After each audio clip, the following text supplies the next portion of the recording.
what's up, everybody? This is Cam, aka the Honky Tonk Hair Machine for the Rugged Revival podcast. Who am I with today? Fantastic. Hey, y'all. How's it going? Thanks for joining up with me, brother. This has been a long time coming. Yes, sir, it has. And you're very welcome. I'm glad to be here. Thank you for having me. Absolutely. Well, I always like to kick off the show with this question because I feel like it gives us a bit of a peek behind the curtain. And you can tell us as much or as little as you want, okay? Yeah, go for it. So where are you from and what was life like for you as a kid?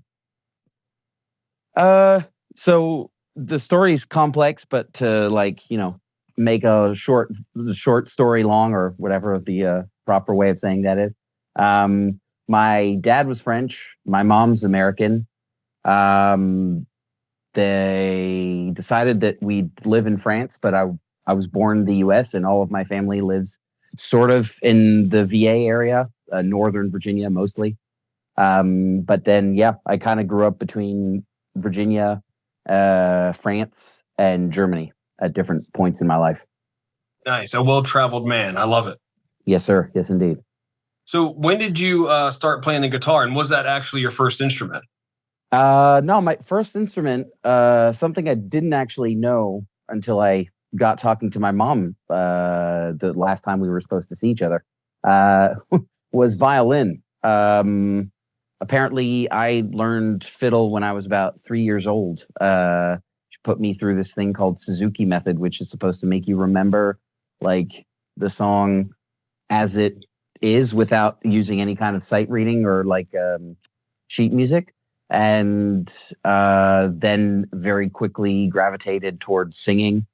I love acting. I love stage performance and film performance. So acting and singing always pair very well together. And then drums happened, and percussion especially, to my parents' great joy. So I got pretty into sort of like African percussion. There's a lot of that kind of stuff in France. And it's cheaper than a drum kit and a little bit less loud. So my parents were down with that. And then eventually I gravitated towards guitar because I got into like pop punk and that kind of stuff. So that was my entrance into guitar. And then, so what you see when I play is sort of, or in my recordings, what you hear is like a mix of all that stuff. Yeah, just years of musicianship, pulling it all together. That's very cool. Kind of. Yeah. So when did you start taking the Fantastic project live and playing some of this original music out on the road? Probably about 3 years ago. Okay. I mean, you'll find recordings as old as about... Can I curse on here? You go ahead. Okay.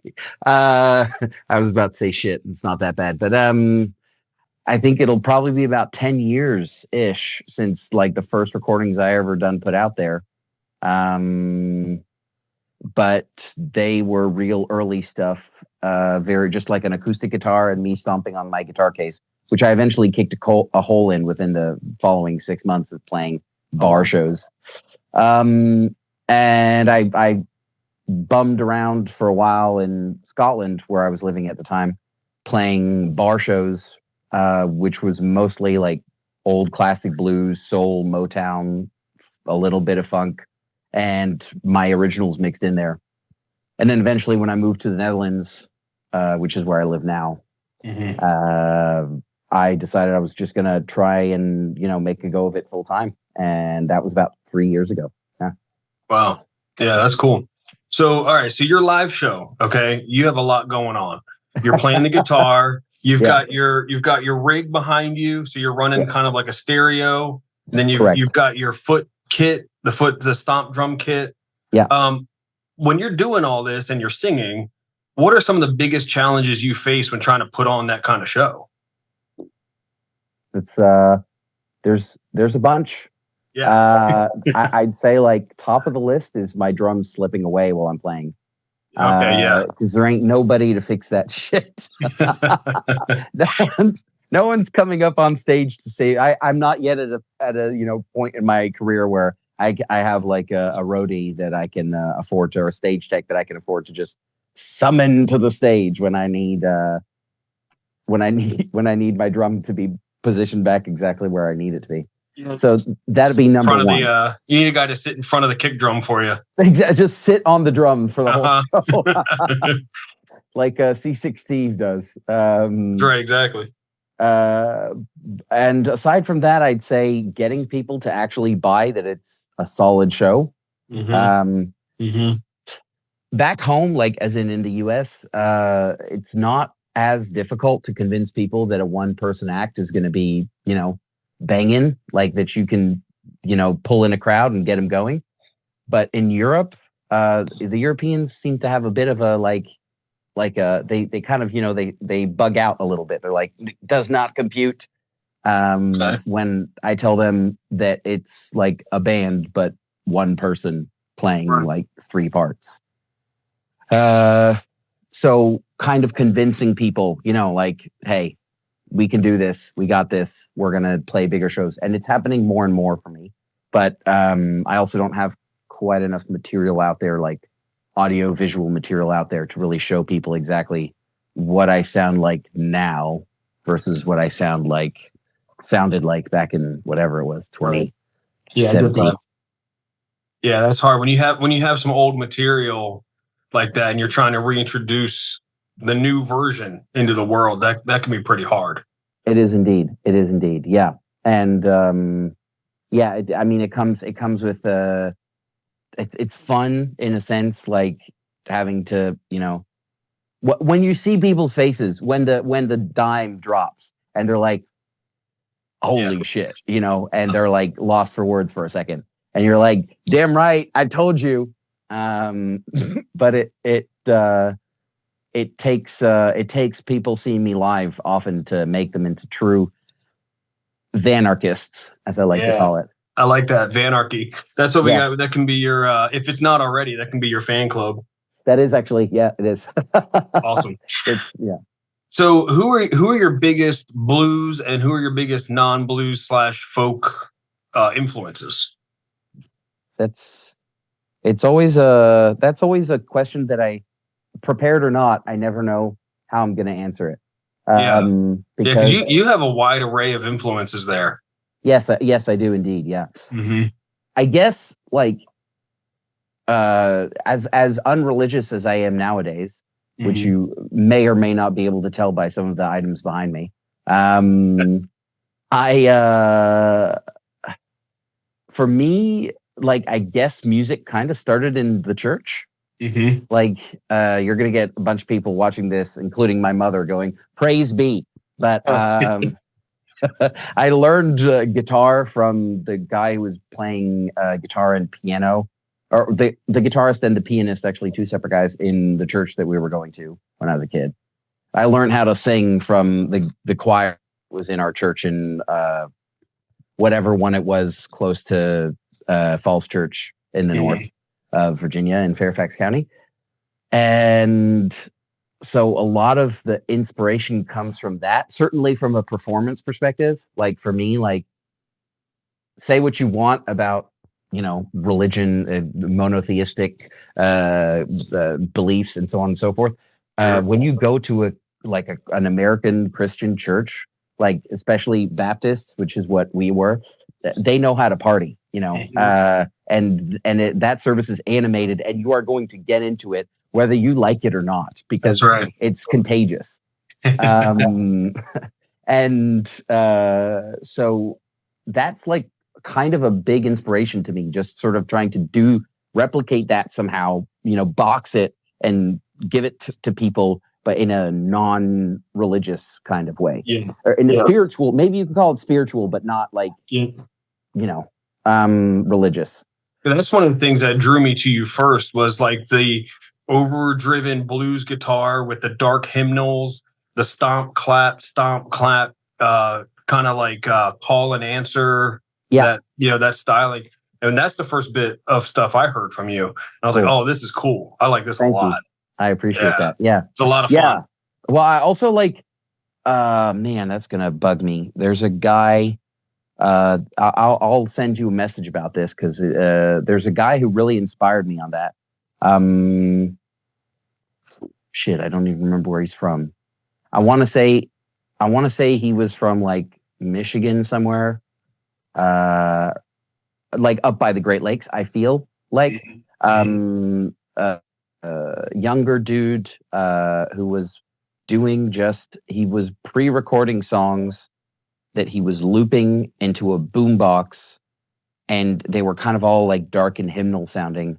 And he was just doing a lot of like a cappella shit. And I was like, bring this back. Like, this is more enthralling than, Kings of Leon or, I'm going to say it. I'm going to say it. Taylor Swift, and well, it has a real street level approach, right? It has like almost like an early hip hop meets the dark hymnals. You pull that all together. Oh man, it's gonna bug me that I can't remember his name because he's fucking brilliant, as the Brits might say. But I'll come back to you on it. Yeah, we can circle back on that. So he was amazing, and I was like, I can do shit like this. Like this also for me, this was like, it was so inspiring to see that. So weirdly, he was kind of a pivotal point. Yeah. If I was gonna also put some other people in there, I'd maybe say Rain Wolf, who's a Canadian guy from Saskatoon. And then, I mean, there's obvious references that sort of, inevitably influenced me, like the Black Keys or the White Stripes. And I've heard a lot. You play like the Black Keys or you play like the White Stripes. Yeah. When people hear that blues and like the duo, in your case, just a single solo artist, they grab whatever first comes to mind. And like with Black Keys, I wouldn't be offended by that. That's cool. Oh no, for sure not. No, absolutely not. No way in hell am I saying no to that compliment. I'm taking it and running. But then like for me, actually, like in a lot of ways, I looked to like kind of the later iterations of blues, like Hill Country, like Model T Ford or Junior Kimbrough or R.L. Burnside.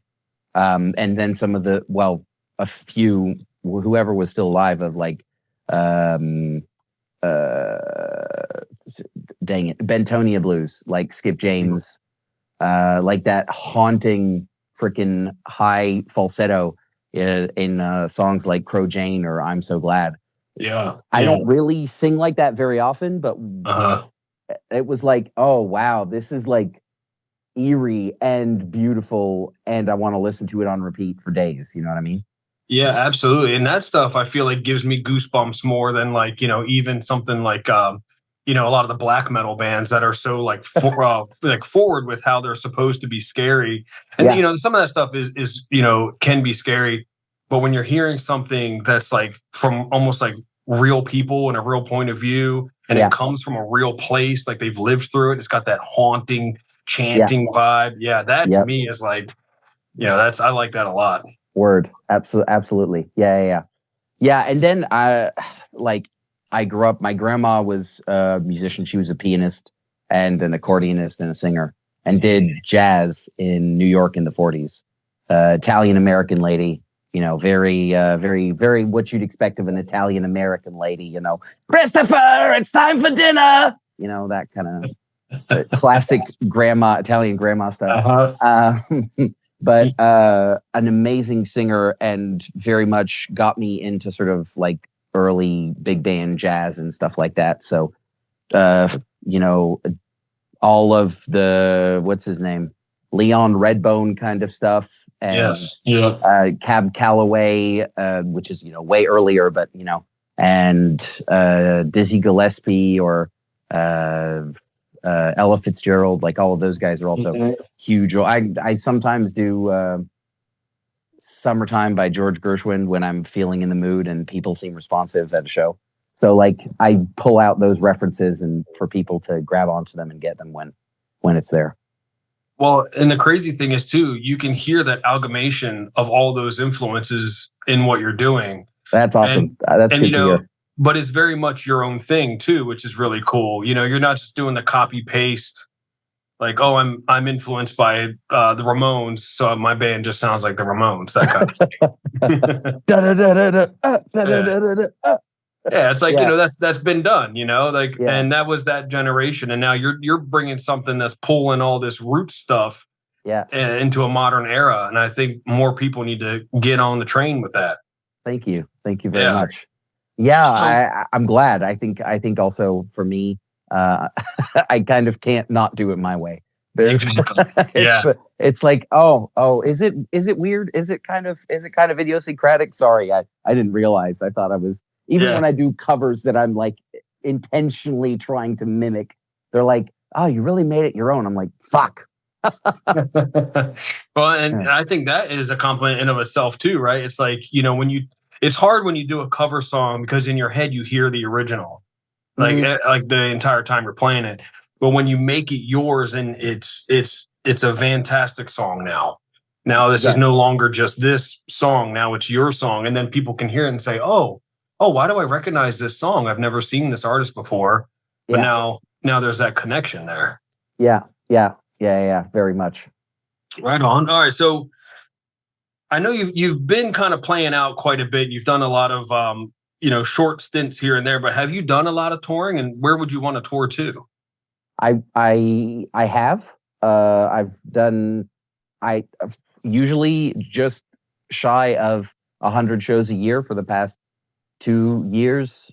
I'd say last year was close to like the upper 90s, mid 90s. The year before that was like mid 80s, and the year before that was between like 50 and 80 or something, like 50 and 70 or something like that. So it's progressing quite a bit. It is, absolutely, and I'm like super grateful to see that. Things that I'd want to do, I would love to do more touring back home. I'm trying to desperately figure out a way to get back home right now. Had some issues with my Social Security. And without going into detail, it's making me getting back to the U.S. difficult. My parents fucked up. There's a clerical error somewhere in my paperwork. And because I've lived outside of the country for so long, everyone's like, oh, my hands are tied. I can't renew your passport. I'm like, I just want to see my damn family. So that's a bit of a challenge at the moment. Not to say that I'm not going to come home or figure out some way, because, where there's a will, there's a way. So if you have shows for me in the US, if you're listening, give them to me, send them over to me. I'm looking for bookings back home, but also places like Canada. I would love to do Canada more because I also speak French. So going to like Quebec or something like that would be fucking sick. Like Quebecois are hilarious people. And I've met a few on the sort of folk circuit and like root circuit, and they're awesome, kind, beautiful souls. And I really want to do Australia. And weirdly enough, this might sound like a total like left field thing for like country or Americana or blues. I want to do Japan. I want to find an excuse to travel to Japan. I think you would go over really well in Japan. They seem to have a real open mind to originality and people doing their own thing. They seem to jump on board with that. Yeah. I know a few guys who are signed with the sort of notorious fringe Voodoo Rhythm Records who have toured Japan because they have one artist in particular called what was his name? Nope, I can't think of it. But a pretty cool sort of Japanese one-man band guy who does a lot. He's kind of like for me, like if I was going to make a comparison, the Tom Waits of Japan. Like that's kind of yeah. That's awesome. Cool and very weird all at once. Yeah, we had a hard time. I think you and I a bit back were messaging about trying to do a show. Yeah. And that was right around the time we were losing a lot of our venues in DC. We had four of my big venues all had to close down. And that was kind of like a ripple effect from COVID. They were already hanging on by the seat of their pants anyway. Yeah. And then everything was kind of collapsing. So I think we're slowly seeing more venues come back. So we do have some more options again. So hopefully we can get you all sorted out down the line, get you back out here. My mom went so far as to get the senator involved. Oh, wow. Yeah. Who she knew because she worked with an organization for war zone or genocide refugees, trying to get people citizenship in the U.S. so that they could, escape their very difficult previous situations or whatever. So people from like Sudan and stuff like that. Maybe so we'll have to adopt you. We can adopt you and have you come over as our son. That would be perfect. I'm just a little scared of frozen drinks, if you understand the point that I'm trying to make. Correct. Yes, that actually is a big problem, and I don't know when that will resolve, but yeah, that's definitely an issue. Because I've been talking to my mom about it as well, and like she's just, I don't know. I'm also scared for all y'all who are out kind of in the area of DC, because I feel like it's the hot spot for we're in it. Shit. Yeah, exactly. Yeah. Well, let's shift gears a little bit, man. Yeah. I want to get into your style here. Yes. You have I really like the way you put things together, the way you layer your outfits. You're much like myself. You're a man of many hats. Yes, and yeah. Give us a rundown of what you're currently wearing. Let's take a look at that hat. All right. Okay. So the hat is it's an heirloom. I actually don't remember who gave this to me. If you're watching this and you remember this hat and you gave it to me, please let me know. But I believe it was from someone's granddad or father, and they were like, I ain't gonna wear this. So I was like, well, you know what? I'll help you out there. Yeah, we can do that. Exactly. And it actually fit my head, which is not something that happens often. I have a big old head. So I've got different things. I've got like one of my favorite bolo ties here. Hey, I like the way you did that. That's really cool. I just kind of strapped it around and then stuck a freaking, where's it? Here, the safety pin through it. And then I have this little skull that's cast out of, where'd he go? There he is. Cast out of, I guess it's some kind of resin. Yeah, that's a good looking skull too. Sometimes they look kind of like phony like that, but that's cool. The guy in Argentina gave me this. He was wearing two skulls around his neck, and I was like, dude, that's super cool. He was like, you want one? I was like, yes. Yeah, I'll take that. Yeah, exactly. And then on this side, I have my friends from the Rotterdam Bluegrass, which is a big festival in the Netherlands for mostly bluegrass, but also country, Americana, and other stuff like that. And of course, my homies from Muddy Roots. Right. Muddy Roots. Yeah, who are lovely people and have brought me around the world. One of the last times I was home was to play the Muddy Roots Festival in Tennessee, which... Yeah, I can't help but say that in like Sepultura's way, like roots, bloody roots. You know what I mean? Muddy Roots. Yeah, Muddy Roots. Yeah, definitely. Yeah. And then like if you want layers of the outfit, like I always try and go for a little bit of a, I guess, probably pre-50s, like early 1900s farmer trying to be fancy kind of vibe going to the city. Yeah, I get that. It's date night. Exactly. So I have this awesome little pin that's a reference to the famous cartoon of The Adventures in Hell or whatever it's called. I've got this one here that says, don't know if you can see that. Sorry I'm late, but I didn't want to come.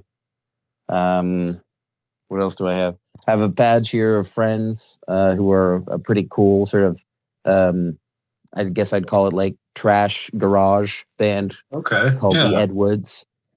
This is just sort of like a chore jacket, very basic black chore jacket. Then I have a waistcoat, which I bought recently, which has my favorite is this little pocket watch. Oh yeah, that's really nice. And I've got this bad boy right here. Yeah, I like that a lot. Which I got in a local antique shop. It's like a wind up, like legit wind up from like 1906 or something like that.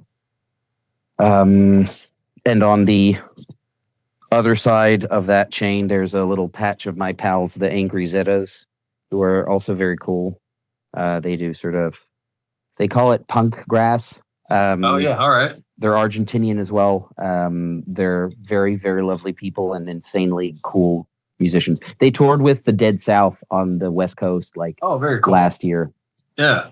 And this here is a little badge of Saint Christopher because my name is Christopher and I travel a whole lot and he's the patron saint of travelers.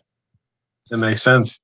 And then I wore a little chain for my keys, working it old school styles like the bikers. And what else do I have? Always have one of these on me somewhere. Where'd it go? Oh, yep. You got to have the drum key. Yeah. Absolutely.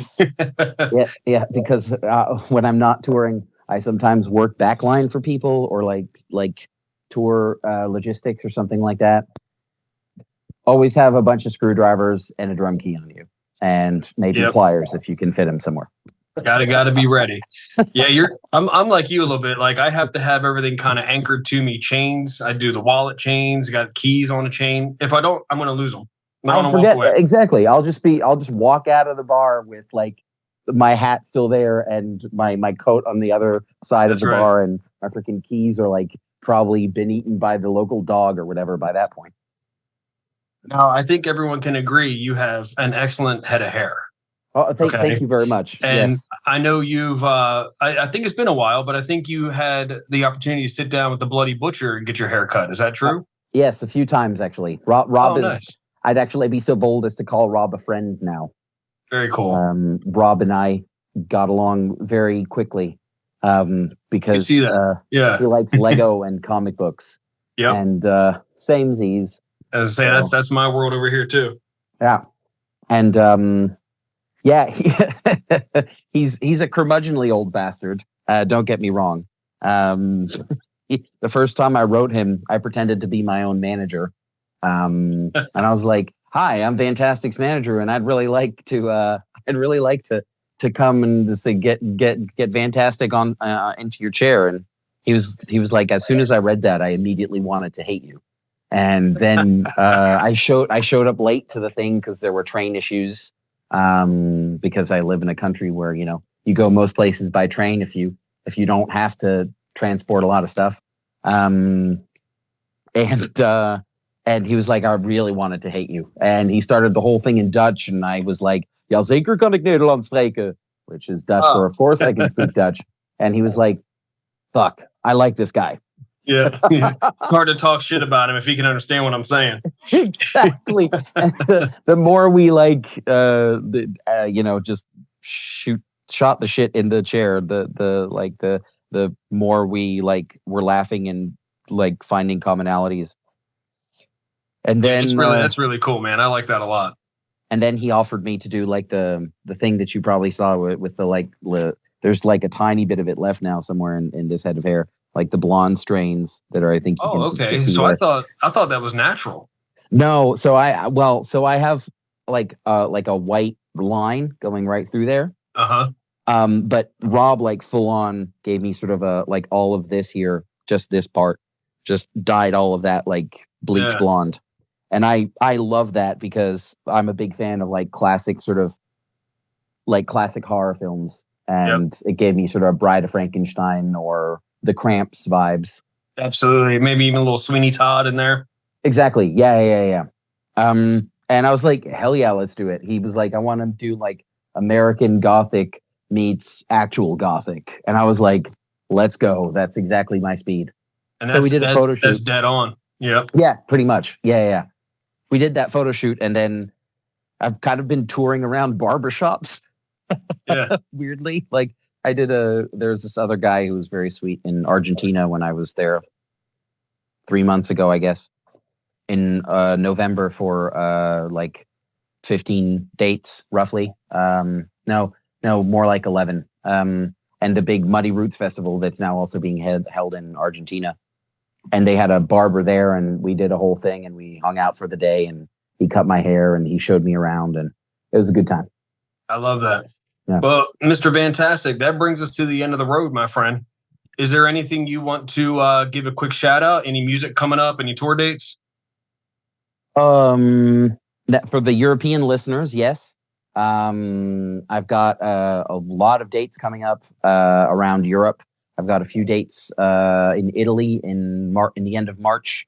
There's a big festival for one-man bands called Festival Monobanda, which I'm going to be playing at. But if you guys are in Europe, you can find all of my shows and dates at fantastic.com. Fantastic. And I'm releasing my second album this year. Okay, awesome. We're still a little, hazy on the details, but the hope is to release it at the end of summer or the early weeks of fall. So I love it. Well, I'll be first in line to pick that up, man. thank you, sir. That's very exciting. Well, I really appreciate your time. Thank you for sitting down with me for a quick chat. Thank you for having me. Let's do it again soon. Yes, please. And let's actually hang out next time I'm in DC. Yes, dude, absolutely. All right, my friend. We will talk later. Bye.